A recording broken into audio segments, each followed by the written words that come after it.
Everyone, welcome back to my channel.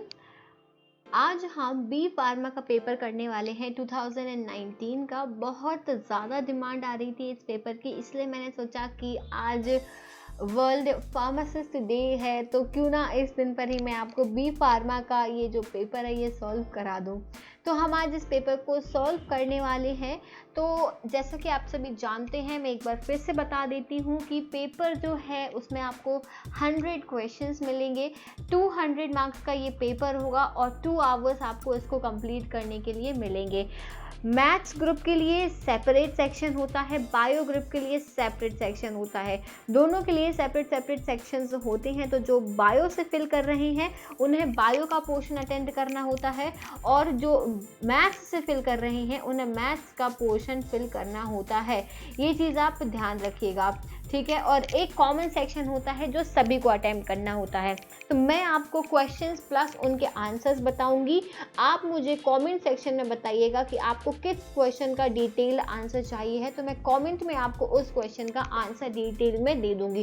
क्योंकि possible नहीं है कि मैं आपको 100 क्वेश्चन जो है वो सभी डिटेल में समझाऊं, बट आई विल ट्राई कि मैं ज़्यादा से ज़्यादा क्वेश्चन को आपको एक्सप्लेन कर सकूँ। तो चलिए स्टार्ट करते हैं। और अगर आप चैनल पर अभी तक आपने सब्सक्राइब नहीं करा है, न्यू है चैनल पर, तो चैनल को जल्दी से सब्सक्राइब कर दीजिए, शेयर कर दीजिए इस वीडियो को, और सपोर्ट आप अपना बनाए रखिएगा।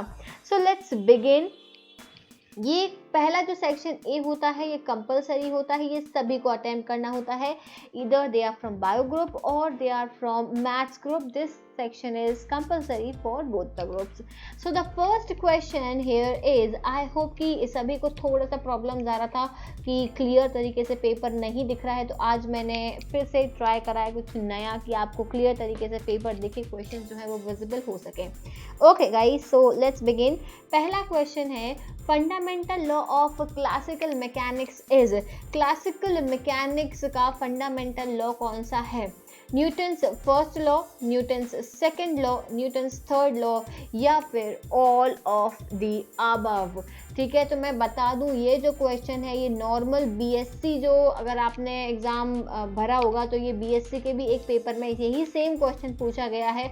वही सेम क्वेश्चन आपको यहाँ पे बी फार्मा के पेपर में भी पूछा गया है। तो अगर कोई बीएससी वाला इसे देख रहा है ना, और अगर आपने दोनों चीज़ों का फॉर्म डाला है, तो ध्यान रखिएगा काफ़ी क्वेश्चन जो हैं इन दोनों पेपर में सिमिलर आते हैं। तो इसका जो आंसर है that is Newton's second law. Newton's के सेकेंड लॉ में इसकी बात की गई है।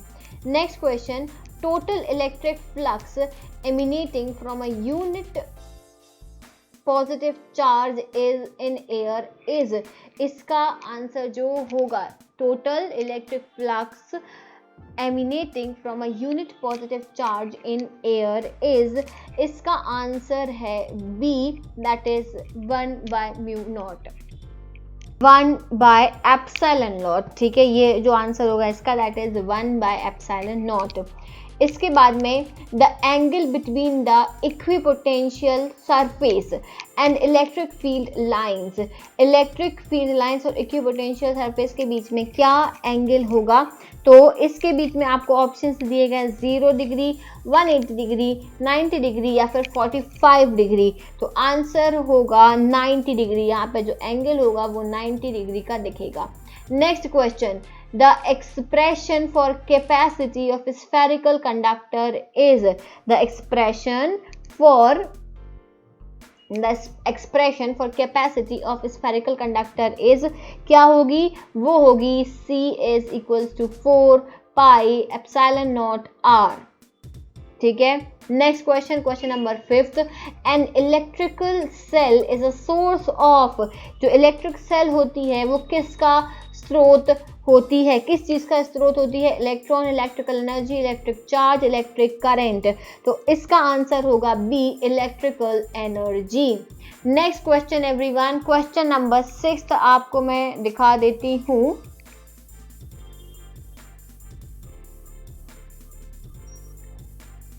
क्वेश्चन नंबर 6 बोल रहा है, a moving charge particle to moving charge produces. ठीक है, मूविंग चार्ज जो होता है वो क्या प्रोड्यूस करता है? Moving charge produces what?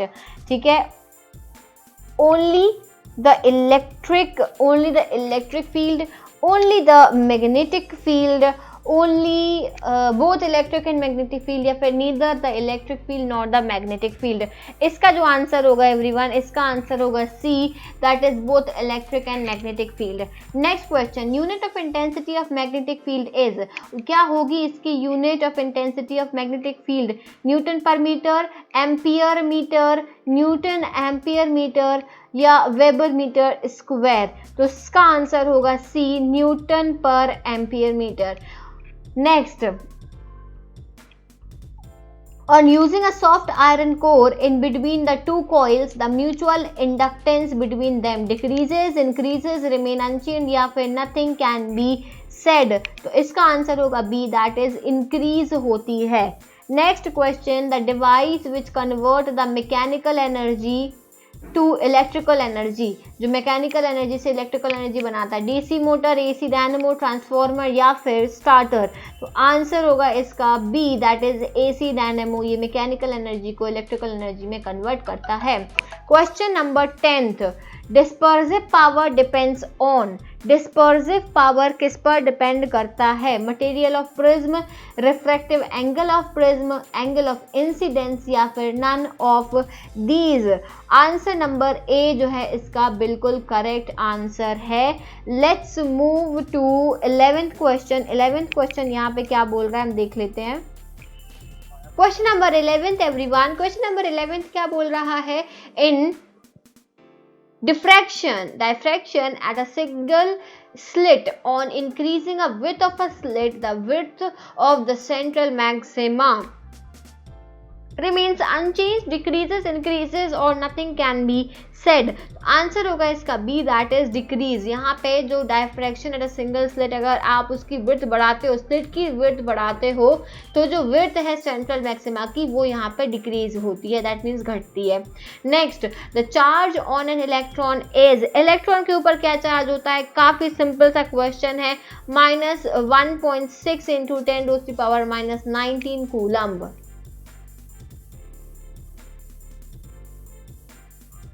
The atom is, next question यहाँ पे कह रहा है क्वेश्चन नंबर 13, एटम क्या होगा?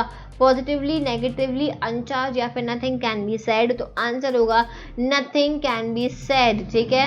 Next question, relation between half life T and mean life R is, relation क्या होगा? Half life T and mean life R के बीच में क्या रिलेशन यहाँ पे होगा? तो इसका आंसर होगा C, C is the right answer. Question number 15th, the Zener diode, Zener diode किस लिए यूज होता है? Amplifier, rectifier, oscillator to produce oscillations, या फिर वोल्टेज रेगुलेटर। आंसर होगा D, voltage regulator. 16th, the period of revolution of communication satellite is, क्या होगा period of communication, period of revolution of communication satellite is 1 year, 1 day, 12 hours, या फिर 12 minute. Answer होगा B, 1 day. इसका answer क्या होगा? B, 1 day. ठीक है। अब हम बढ़ेंगे अगले क्वेश्चन की तरफ। क्वेश्चन नंबर 7, क्वेश्चन नंबर 17 यहाँ पे क्या बोल रहा है? ध्यान दीजिएगा सभी लोग। क्वेश्चन नंबर 17 पे लिखा है, the wave used for telecommunication are, telecommunication के लिए कौन सी वेव्स यूज होती हैं? इंफ्रारेड, अल्ट्रावायलेट रेज, माइक्रोवेव्स, या फिर कॉस्मिक वेव्स। तो आंसर होगा यहाँ पे माइक्रोवेव्स जो है वो यूज की जाती हैं फॉर टेलीकम्युनिकेशन, दूर संचार में प्रयुक्त तरंगें कौन सी होती हैं। Next 18 question, the current gain, the current gain alpha in CB mode and beta in CE mode are related as। तो आंसर क्या होगा इसका? क्वेश्चन नंबर 18 का जो आंसर होगा that is B, beta is equal to alpha by 1 - alpha. ठीक है। चलिए नेक्स्ट क्वेश्चन पे आते हैं। Out of the following isotopes, ये जो आइसोटोप्स दिए हुए, out of the following isotopes are, इनमें से आइसोटोप्स कौन से हैं आपको ये बताने हैं। तो इसका आंसर क्या होगा? इसका आंसर है ऑप्शन नंबर बी, ये दोनों जो है ये आइसोटोप्स हैं। ठीक है, ये दोनों आइसोटोप्स होते हैं। Next question, in an atom and increasing the radius of orbital the electron orbital of electron it's energy, अगर आप रेडियस बढ़ाते हो, ठीक है, ऑर्बिट की रेडियस बढ़ाते हो तो उसकी इलेक्ट्रॉन की एनर्जी में भी क्या चेंजेस आएंगे। किसी भी एटम में अगर आपने रेडियस बढ़ाया है तो एनर्जी में क्या होगा, एनर्जी बढ़ेगी, एनर्जी घटेगी, एनर्जी वैसी ही रिमेन अनचेंज्ड या फिर नथिंग कैन बी चेंज्ड। बताइए, नथिंग कैन बी सेड, भाई कुछ नहीं कह सकते हैं, बढ़ सकती है, घट सकती है, कुछ भी नहीं कह सकते हैं। तो 20 का जो आंसर होगा दैट इज ए। अगर आप रेडियस बढ़ाओगे तो एनर्जी भी ज्यादा बढ़ेगी, एनर्जी भी इंक्रीज होगी। 21 क्वेश्चन पर आ जाएंगे हम। D Broglie's wavelength associated with an electron accelerated through a potential difference of 150 volt is, what will be the answer. तो 21 क्वेश्चन का आंसर है D. D is the right answer. Next question की तरफ बढ़ते हैं। क्वेश्चन नंबर 22 पर आएंगे। Question number 22 यहाँ पे क्या बोल रहा है, for constructive interference the phase difference between two waves must be. कितना, अगर कंस्ट्रक्टिव इंटरफेरेंस है तो यहाँ पे डिफरेंस बिटवीन टू वेव्स कितना होना चाहिए। आंसर होगा इसका डी 0, ठीक है, 0। Next question, a linear magnification of image formed by a convex mirror, क्या होगा answer, less than 1, less than -1, 1 या फिर more than 1। Answer is A, less than 1। Next question, the following is not the electromagnetic waves, X rays, ultraviolet rays, beta rays या फिर visible light rays. Answer होगा C, beta rays. Beta rays जो है ये electromagnetic waves नहीं है, ठीक है, ये नहीं है।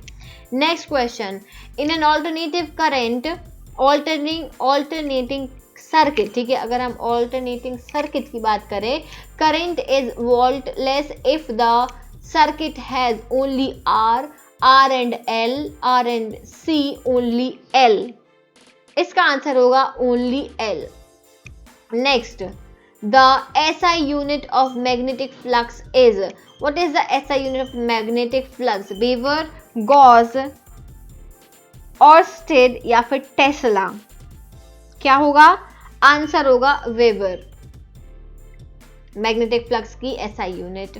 Electromagnets are made up of soft iron, paramagnetic substance, steel या फिर नन ऑफ दीज। आंसर होगा soft iron. Next question, let's see the next question, question number 28 number का हम क्वेश्चन देख रहे हैं।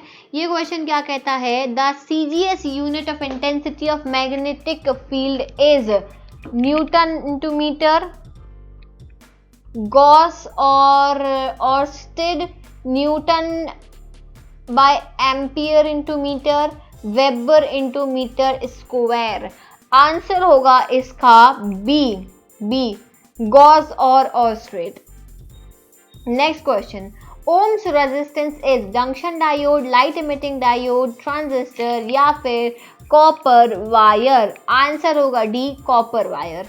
Next 30, SI unit of electrical capacity is, SI unit क्या होती है इलेक्ट्रिकल कैपेसिटी की, तो वो होती है फैराड, ठीक है, Faraday. Next, LPG is a mixture of, LPG किसका मिक्सचर होता है, बहुत कॉमन सा क्वेश्चन है, ये BSc में भी पूछा जा सकता है। LPG is a mixture of, answer होगा B, C3H8 plus C4H10 LPG। Question number 32 की तरफ हम बढ़ेंगे। 32 क्वेश्चन कह रहा है, select the pKa value of strongest acid 1.0, 3.0, 2.0 या फिर 4.5। आंसर क्या होगा इसका, स्ट्रॉन्गेस्ट एसिड दिया हुआ है, आंसर होगा ए 1.0। Alkenes usually show which type of reaction, alkenes किस तरीके का रिएक्शन दिखाते हैं, सब्स्टिट्यूशन, एडिशन, एलिमिनेशन या फिर रीअरेंजमेंट। एल्कीन्स की यहाँ पे बात कर रहे हैं, किस तरीके का रिएक्शन यहाँ पे एल्कीन्स दिखाती हैं, तो आंसर होगा इसका B, that is addition reaction यहाँ पे देखने को मिलता है। ओके, क्वेश्चन नंबर 34 की तरफ हम बढ़ेंगे। 34 क्वेश्चन यहाँ पे बोल रहा है that which of the following is aromatic, इनमें से कौन सा एरोमेटिक है, तो आंसर क्या होगा इसका, 34 का आंसर होगा सी, ये जो है C वाला जो डायग्राम है this is aromatic. Next 35 pKa value of some bases are given, ठीक है, below pick up the weakest base. इनमें से आपको वीकेस्ट बेस बताना है, कुछ वैल्यूज दी हुई हैं 4.40, 4.00, 2.88, 10.68। वीकेस्ट बेस आपको बताना है तो आंसर होगा सी, 2.88 is the weakest base. Next out of the following compound which is most basic, इनमें से सबसे बेसिक कंपाउंड जो है वो कौन सा है, तो होगा इसका answer B, CH3 next Williamson's synthesis is used for preparation of Williamson synthesis का यूज किसकी प्रिपरेशन के लिए करते हैं, एसिड, ईस्टर, ईथर या फिर एल्कोहल। आंसर होगा C, ether. Next cross aldol condensation occurs between two same aldehyde, two same ketones, two different aldehydes and ketone या फिर two same acids. Answer, what will be the answer? Answer will be C, that is two different aldehydes and ketone. Question number 38. Next question. Silver mirror test is used to distinguish between, silver mirror test का हम किस लिए use करते हैं, ketone and acid, phenol and acid, aldehyde and acid, alcohol and phenol. Answer होगा 39 का C, that is aldehyde and acids. 40th question पर आते हैं हम। 40th क्वेश्चन यहाँ पे क्वेश्चन नंबर 40 की हम बात कर रहे थे। 40 क्वेश्चन ये रहा, conjugated base of H2PO4 is, conjugated base क्या होगा इसका H2PO4 का, question number 40 that is D HPO4 -2। Next question, example of Lewis base is, Lewis acid, sorry, it's not base, it's acid here. An example of Lewis acid is ammonia, ammonium chloride, pyridine या फिर amines। 41 question number 41 इसका answer होगा B, ठीक है, ammonium chloride, aluminium chloride. Next unit of ionic product of water is, what is the unit of ionic product of water, question number 42 that is D. Next question, which type of bond can carbon form, carbon किस तरीके का bond बना सकता है, आयनिक, covalent, metallic या फिर wander walls. तो ये बनाएगा कोवेलेंट बॉन्ड, ठीक है, कार्बन जो है वो हमेशा कोवेलेंट बॉन्ड बनाएगा। Number of ether members represented by the formula C4H10O is, कितने नंबर ऑफ ईथर मेंबर हैं, 4, 3, 2 या फिर 1। तो इसमें यहाँ पे 3 मेंबर्स रिप्रेजेंट करे गए हैं। 45 IUPAC नेम ऑफ इट, भैया इसका IUPAC नेम बताना, नॉमेनक्लेचर आपने पढ़ा होगा 12th क्लास में, तो ये आपको बताना, मैं आंसर बता देती हूँ, 4 हाइड्रोक्सी 2 पेंटेनॉन इसका करेक्ट आंसर होगा। 46 नंबर के क्वेश्चन पर आ जाते हैं हम। 46 नंबर का क्वेश्चन क्या बोल रहा है यहाँ पर, which have maximum I effect, ठीक है, बताइए क्या होगा इसका आंसर। क्वेश्चन नंबर 46 का आंसर होगा इसका D. Next question, what's the name of phenomenon which when the rotation of sucrose solution is reversed, conversion, inversion, diversion या फिर none। तो इसका आंसर होगा B, that is inversion. Next, sucrose is hydrolysed by dash enzyme, किस enzyme से, zymase, invertase, emulsion और lipase. क्या होगा इसका आंसर 48 का, दैट इज बी, इन्वर्टेज, ठीक है, सुक्रोज हाइड्रोलाइज होती है इन्वर्टेज एंजाइम की मदद से। 49 question, what are alpha D plus glucose and beta D plus glucose, epimers, anomers, enantiomers या फिर none of these। आंसर क्या होगा 49th का, दैट इज बी, एनोमर्स बोलेंगे हम इनको। 50th question, for reaction A plus B plus C product gives product rate equals to K bracket A half, B 1/3, C the order of reaction is 3, 1, 5/6, 11/6। okay, 50th answer is D 11/6। Next question, question number 51 पर हम आ जाते हैं। 51 question क्या कह रहा है, unit of rate constant of zero order reaction is, unit of rate constant of zero order reaction is, answer will be C, that is mole litre inverse second inverse. Okay, 52. If concentration of reactant is increased by X, then the rate constant K becomes, answer इसका होगा D। ठीक है, next, streptomycin is an example of antibiotic, analgesic, antipyretics या फिर anaesthetic. Streptomycin किसका उदाहरण होता है? 53 क्वेश्चन, इसका आंसर है एंटीबायोटिक, ये एक एंटीबायोटिक का उदाहरण है। Metal that does not give the borax bead test, इनमें से कौन सा बोरेक्स बीड टेस्ट नहीं देता है? तो वो होगा answer C. Nitrates of all the metals are coloured, unstable, soluble in water या फिर insoluble in water.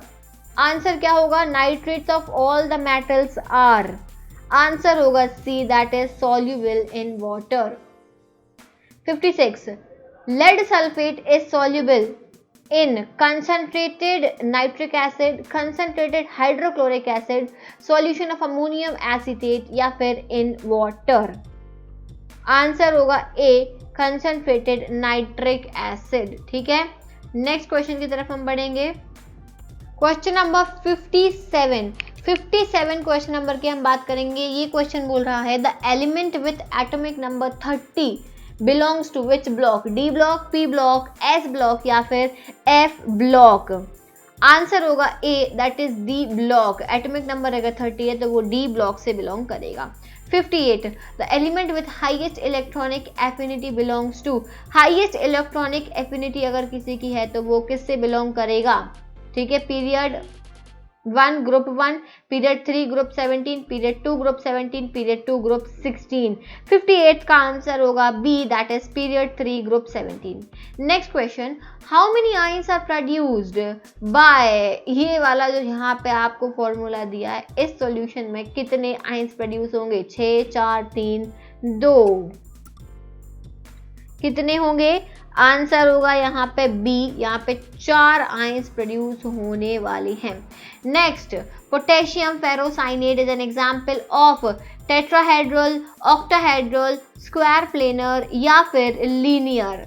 Potassium ferrocyanate is an example of, ये किसका एग्जाम्पल है? इसका आंसर होगा B, octahedral.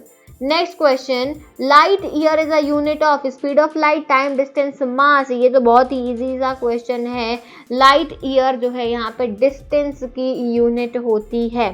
62 question, look at the series, what should next number, what should be the next number. देखो यहाँ तक आपके जो थे ना, ये एक्चुअली में इधर तक केमिस्ट्री के क्वेश्चंस कंप्लीट हो गए, फिजिक्स और केमिस्ट्री के। अब आपको 10 क्वेश्चन जो होंगे वो दिए होंगे जनरल नॉलेज के, और साथ ही में क्या कहते हैं, ये यहाँ पे इसके बाद में बायो भी ऐड होगी। तो हम ऐसा करते हैं, इसको हम 60 तक ही रखते हैं इस वाले वीडियो को। ये जो पार्ट 1 रहेगा, पार्ट 2 में मैं आपको यहाँ 61 से स्टार्ट करूंगी। ठीक है, 61 से लेके पूरा जो आगे का पेपर होगा 100 तक वो मैं सॉल्व कराऊंगी। This will basically for bio students. ये जो कॉमन है, ठीक है, पहला ये वाला जो पार्ट रहेगा ये कॉमन है बायो के लिए भी, मैथ्स के लिए भी। नेक्स्ट पार्ट जो आएगा वो पार्ट 2 रहेगा, बेसिकली बायो पोर्शन और साथ में रीजनिंग एंड जीके के लिए। तो हम इस वीडियो को यहीं पे एंड करते हैं और इसका पार्ट 2 जो है वो कल मॉर्निंग में आ जाएगा। So do not forget to subscribe the channel, please like, comment and share the video. जो भी डाउट होता है आप मुझे कमेंट सेक्शन में पूछिएगा। I will try to give answers of each and every one. Thank you so much. I'll see you tomorrow in the next video. Bye bye.